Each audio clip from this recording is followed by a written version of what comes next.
Welcome to Transforming the Toddler Years, a Core 4 parenting podcast blending soul and science-based strategies to empower pandemic moms like you, raising kindergarten-ready kids. I'm Cara Tyrrell, your host, a lifetime lover of littles, girl mom, early childhood educator, and conscious parenting coach who truly believes that how we connect and collaborate with our kids in the first 5 years is how we raise world-ready kids who will change this world. Welcome back to the Holidays mini-series here on the Transforming the Toddler Years podcast. Thanksgiving is behind us and Christmas is directly ahead of us. These few weeks can be so overwhelming. Did your kids have a bit too much sugar last week? A few extra meltdowns because of it? Did they refuse to nap? Oh, all of these things can be so challenging. So before we dive into today's episode, I want to remind you that I am dropping a tip of the day every day for the first 2 weeks of December. It's our 12 Days of Christmas Toddler Tips Challenge happening inside our private Facebook group. It's totally free, mamas.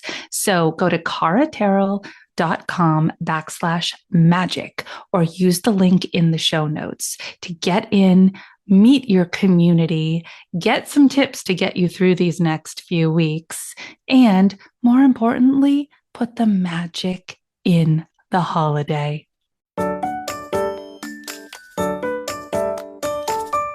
Welcome back to the Holidays mini-series here on the Transforming the Toddler Years podcast.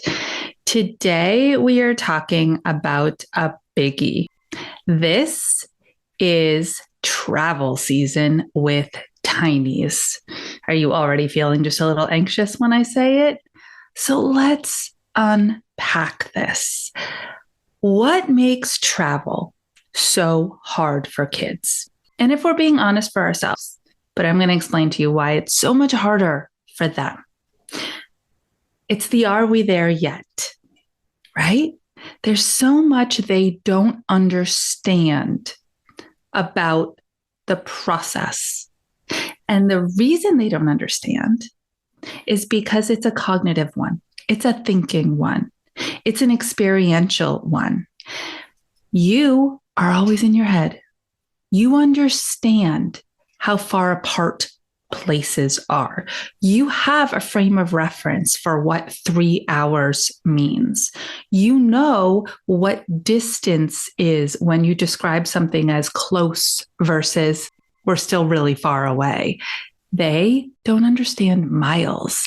They don't have this sense of understanding. And when we don't understand something, it confuses us. And when it confuses us, it overwhelms us. And when we get overwhelmed is when we start to do what kids do on long trips. So think about it this way.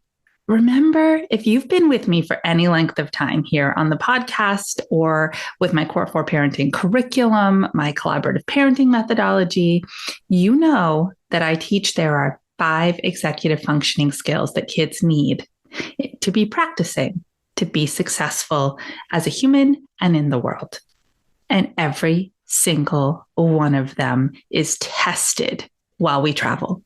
The ability to wait, the ability to think flexibly. It might go this way. It might go that way. Oh no, now we're in traffic. Oh gosh, a flight got delayed, right? Time management, to understand this concept of time and be inside of it. Emotional regulation. We all lose our cool sometimes during these travel experiences.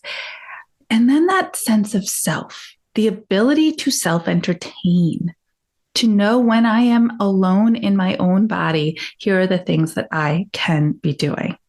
All of them. So no wonder this is so hard for them. So how do we make it easier for them and therefore for ourselves? I want you to adopt this mindset shift. Let's apply some perspective here. You need to see it through their eyes, feel it through their lens. Ooh, I love that. Say it again. We're going to see this experience through their eyes and feel it through their lens. Because remember, they are the feelers. Everything about them is sensory. You are the thinkers in full-on problem-solving mode at all times. So here's what we're going to do. We're going to make it about the journey, not the destination. People say all the time, parenting is not a destination, it's a journey. True. But you actually have a destination this time around. You're going to grandma's house, or you're getting on the plane and you're going to see Uncle Andy, who you haven't seen in 10 years. Or maybe you're going on a destination holiday. Ooh, that sounds fun. If you are, let me know. You're doing it. You have a destination. But you can't make the traveling about the destination because your kids don't. Your kids are in the moment of the journey. You need to be there with them too. So you are designing the experience. And now you've got to get inside where their cognition will allow you to frame it for them. Because, of course, you are headed somewhere. So you understand what near and far is. You understand what 3 hours versus 20 minutes. And you do this automatic comparison, right? This perspective shifting of, oh, that's much closer. That's not going to work for them. So what I want you to do, because they're going to want to know how far away you are from the place you're going.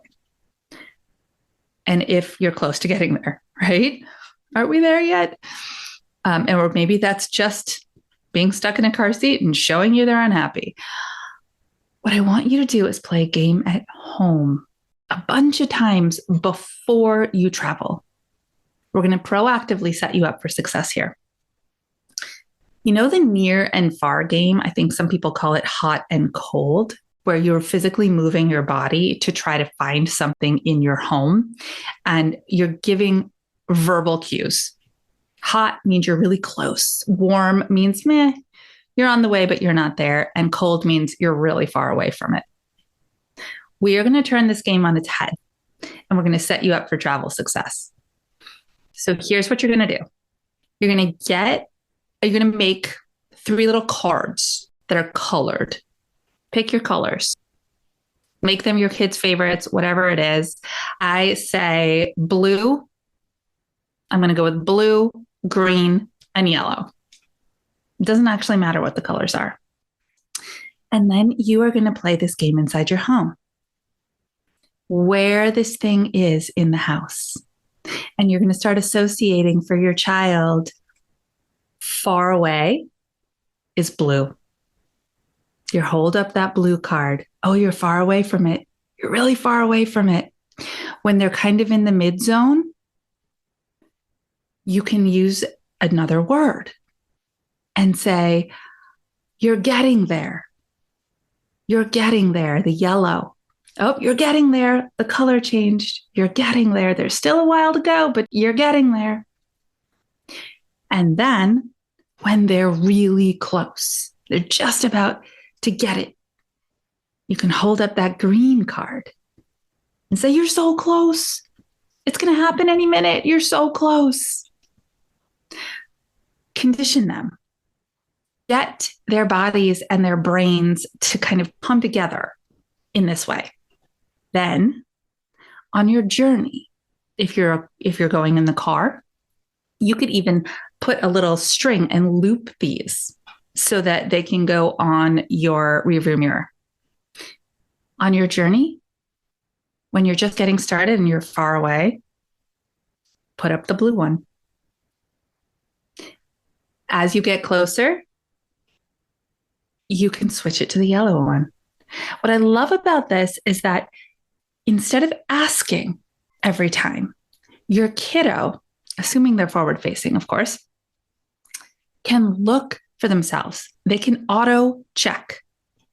It's like you looking at the clock, right? Or you looking at your countdown on how many miles are left on the GPS.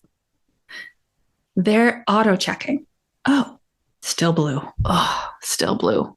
So far away. Last time that happened, I was upstairs and the thing I was looking for was downstairs. So far away.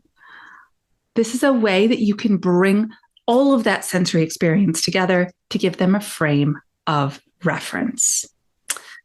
Okay, so what else? What else are we going to do? Because that's only going to give you so much bandwidth for the trip that you're on. Maybe it's a plane ride, right? And on a plane ride, you are going to have to be showing them, or actually visually on a plane ride, they now have those beautiful screens that show you where the plane is. So you can show them where you started, where you are, where you're headed, and do your color coding that way. So what else can we do? Remembering that all of this for them is sensory. So you want to have back pocket at the ready. Sensory games. That's, as a kid, did you ever play the I Spy game when you were in the car? Did you ever look for license plates in the car? I looked for punch buggies. I'm dating myself here. They're little Volkswagen cars. I'm not even sure they make them anymore. And they came in a variety of colors. And we would always be seeking. My little eyes would always be looking, punch buggy blue, punch buggy yellow. And then I would keep track of how many I saw. Right? This is that self-entertainment that you can make into a game with whoever is with you in the car. Bring lots of books. Have a little container that is next to your kiddo and be ready to swap them out. It's like the toy swap at home, but we're going to do the library swap. Bring a variety. Only give them one or two to start. Only give them a couple. Don't throw everything you've got at this kid at the very beginning of the trip, or you have no trump cards to play. Right? You want to slowly work through what you've got. Snacks go into that category. Toys go into that category. Their favorite activities.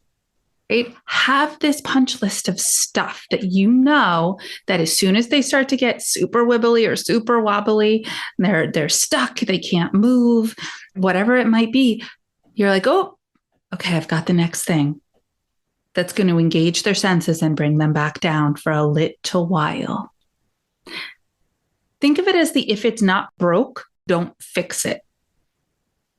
If they're not hitting a threshold, and you get to decide what the threshold is.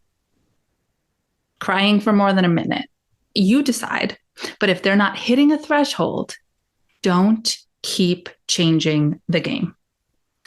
Run it until it just isn't working anymore. All right, now let's talk about sleep, travel and sleep. That's tricky stuff. So one of what you know is that routine is magical for sleep. So what is your child's sleep routine at home? What's their nap routine at home? Do you go to the bathroom or change a diaper and then you read a book, sing a song, and put on their noise machine? Well, you're going to do the exact same thing in a car, on a plane. You can do these things. First, you want to stop. If you're driving, make a plan to stop the car. You're going to get out. You're going to let their physical bodies run, run, run. I was traveling recently and I was in the airport and I saw this toddler dad. Oh my gosh, he's my hero. I love him.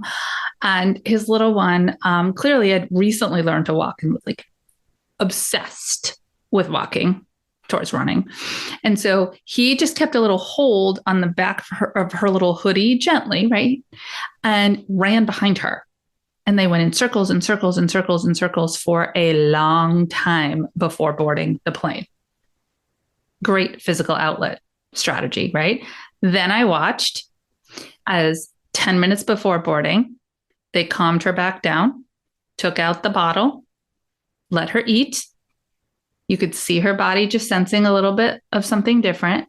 Then they got on the plane, waited until takeoff to give her the pacifier. Kid went out like a light.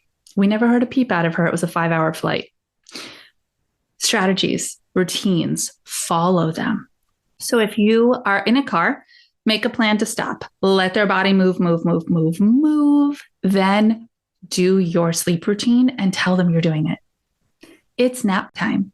Isn't it weird that it's nap time in the car and not nap time at home? Well, it is. It's nap time in the car. It's nap time on the plane. Let's change your diaper like we always do. Pick a book like you always do. I'm going to sing you your favorite song like I always do. And then in the car, if you bring the actual sound machine, and on a plane, make either a digital recording or create the playlist that sounds really similar, right? Because you can get Wi-Fi on planes now. Put on little headphones and let them go to dreamland. If you meet them where they are, you will be able to have travel without tears. I am thinking of you and rooting for you during this holiday season of travel. If you have a fun story that you want to share, you can always email me, carat@core4parenting.com. But better yet, rate and review the show.